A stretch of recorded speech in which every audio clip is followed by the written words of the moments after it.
Сагуур оршин шинжилгээний газраас мэдээлж байна. Сүүлийн Улаанбаатар хотын агаарын бохирдлын мэдсэнтэй холбоотойгоор цахим мэдээллийн сүлжээ болон зарим нэг хэвлэл мэдээллийн байгууллагуудаар агаарын чанарын хяналт шинжилгээ хийдэг мэргэжлийн байгууллагууд агаарын бохирдлын мэдээллийг худлаа цацаж олон нийтэд төрөлдүүлж байна гэсэн мэдээллийн дагуу бид Улаанбаатар хотын агаарын бохирдлыг хэмждэг нийт 15 суурин харуул байдгаас өнөөдөр 13 дахь харуул байрлах Улаанбаатар 4 харуул дээрээс ирж агаарын чанарын хэмжилт судалгааг одоо хэрхэн хийдэг талаар газар дээрээс нь үзүүлэхээр хүрэлцэн ирлээ. За агаарын чанарын автомат станц гэдэг нь үндсэндээ бол 3 хэсгээс бүрддэг. За нэгдүгээрт бол хэмжлийн тоног төхөөрөмж гэсэн юм хэсгүүд.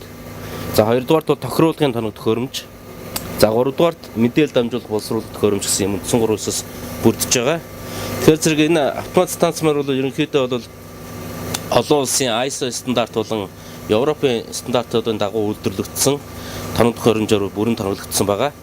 Тэгэхээр эдгээр тоног төхөөрөмж нь тодорхойлж байгаа үзүүлэлтээс хамааран одоо хим физикийн янз бүрийн арга барил үндэслэн байдаг. Жишээлх юм бол одоо тоос хэмжиж байгаа багж маань бол бета цэцэргийн шингээлтийн арга бол үндэслэдэг бол азотын давхар эсэл нь бол химийн өмсцийн цэцэрлэлтийн аргаар хөхөрлөх хитиган гэрлийн флуоресценцийн аргаар нүүрс төрөвчийн дутуу эслийн анализатор нийлүүлэн цэцэргийн шингээлтийн аргаар озон хитиган гэрлийн шингээлтийн арга гэсэн үндсэн аргуудаар бол ингэж ажилладаг. За мөн одоо агаарт хүн бүхэн ярьж байгаа PM2.5 гэдэг тоос маань бол мөн адилхан бета цэцэрийн шингээлтийн аргаар тодорхойлж байгаа. Тэгэхээр эдгээр тоног төхөөрөмжүүд бол ажиллагаанд бол юу чухал байдг вэ гэхээр тохируулгын үйлчлэгээ бол хамгийн чухал байдаг. Тэгэхээр хийн анализаторуудыг бол стандарт хий ашиглан 7 хоногор үйлчлэгийн тамаар тохируулга хийдэг байгаа. Тоосны багжууд бол өөрийн гэсэн харьцуулах стандарт материалыг бол үйлдвэрээс дагуулж өгсөн байдаг. Тэр материалын ашиглаа бид нар мөн тохируулгын үйлчлэгээ хийдэг. Бусад одоо багжуудтай харьцуулах юм бол энэ бол маш өндөр технологи шингэсэн учраас хэмжилтийн үр дүн бол маш өндөр наривчлалтай. Олон улсын чанарын шаардлагыг хангасан байдаг. За тэгэхээр энэ багжин дээр одоо гарч байгаа эдгээр тоон үзүүлэлтүүд хэрхэн одоо боловсруулагдаж тооцоологдож одоо агаар цэгийн сайт руу очтгийг энэ талаар та. За тэгэхээр энэ автомат багжуудаар хэмжигдэж байгаа мэдээлэл маань бол одоо хийн үзүүлэлтүүд бол тухайн төхөөрөмжөөс хамаарат 1-ээс 10 секундын мэдээллийг тухайн үед өгж байгаа.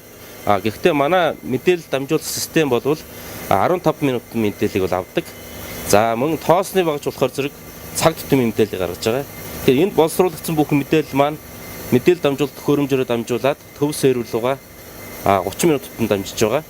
За тэр 30 минут дамжсан мэдээллийг агаар цэгийн мэн рүү автоматар одоо индекс болгон хөргөн автоматар шилжиж байгаа. Индексээр бол олон нийт бол одоо ойлгомжтой байдлаар мэдээллийг агаар цэгийн сайт болон одоо O2 аппликейшнээр хүлээж авч байгаа. Дэлхийн эрүүл мэндийн байгууллагаас анх 1987 онд агаарын чанарыг индексээр тооц гаргачлан батлагдаж гарсан байдаг. Үүний дагуу одоо улс орон бол одоо агаарын чанарын индексийг өөр өөрсдийн аргачлалаар тооцож гаргасан. Манай улсын хувьд бол анх 2011 оноос бол одоо агаарын чанарыг индексээр тооцоолон бодож бол гаргасан байдаг.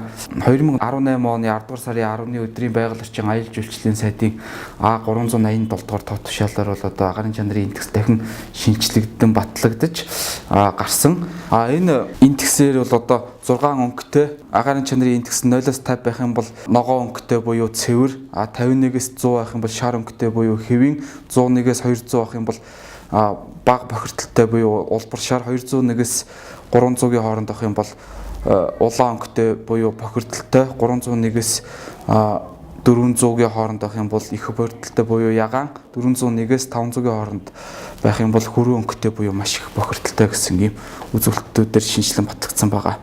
Мөн агаарын чанарын индексэд харгалзах хязгаарын утгууд гэдэг нь бол одоо дэлхийн улс орон бүхэн бол өөр байдгаас шалтгаалж бол одоо агаарын чанарын индексийг бодоход бол одоо өөр хариутай гарч байгаа нь бол үүнээс шалтгаалдаг байгаа. Одоо хүний эрүүл мэндэд үзүүлэх нөлөөллийн хязгаарын утга буюу брейк point нь бол одоо улс бүр өөр одоо жишээлбэл Америк гэхэд нэг өөр, Хятад гэхэд нэг өөр, Канада улс гэхэд бол өөрөөс шалтгаалж одоо бас индекс нь зөрүүтэй гардаг байгаа. Аргачлалын хувьд бол бүгд нэг олон улсын стандартад нийцсэнийг аргачлалаар боддог байгаа. Мэдээлэл бол хэмжилт бол яваад мэдээлэл дамжаад төв сервер болон одоо дата төвөр дамжаад иргэдэд мэдээлэхдээ одоо 1 цагийн өмнөх мэдээллийг одоогийн цагаар мэдээлж байгаа. Тэгэхээр зэрэг одоо харьцуулсан хэмжилт хийхэд бол одоо юу гэдгийг өмнөх цагийн мэдээлэлтэй харьцуулж үзэх нь бол зөв. Одоо иргэд сүүлийн үед машин дотроо албан тасалгаанд орч гэдэг юм уу те хаа хүсэн газараа одоо гар ажиллагаатай дэмжиж зөөврийн багжаар бол агаарын чанарыг хэмжээд те одоо өөрсдөө ийм байна тийм байна гэд ингээд тоо үзүүлэлт гаргаж ирээд байгаа.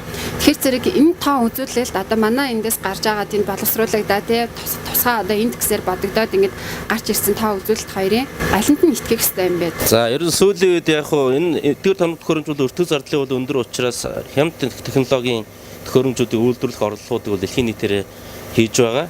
За энэ дундаа бол одоо тодорхойлдог төхөөрөмжүүдийн хувьд бол мэдэрч чадвар одоо эдгээр төхөөрөмжөөс тайлбарлах маш муу учраас бас ерөнхийдөө бол одоо энэ хэрэглээнд бол нэвтэрч хүрэн чадаагүй байгаа.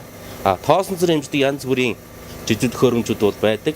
Гэхдээ ажиллах температур, орчны температур болон чийгслийн нөхцөөс хамаарат бол агаарт байгаа тоосон зэрэг буруу тохиолдол бол байдаг. Жишээлбэл агарын тоосон зэрэг гэдэг маань бол агаарт байгаа маш олон одоо жижиг хэсгүүдээс бүрдсэн одоо маш олон төрлийн элементийг өөртөө дагуулсан эсвэл усны уур ч юм уу мөсөн тас тийм үү янз бүрийн хэлбэртэй байдаг учраас лазер төрлийн тийм жижиг төхөөрөмжүүд нь бол бүгдийг нь ялахгүйгээр тодорхойлдог. Тэрнээсээ болоод бол тодорхой хэмжээгээр өндөр хэмжиж явах боломжтой. За манай багжийн хувьд бол өөрөө агарын чийгшил 60% хүрэхэд бол өөрөө агаараа халаадаг системтэй.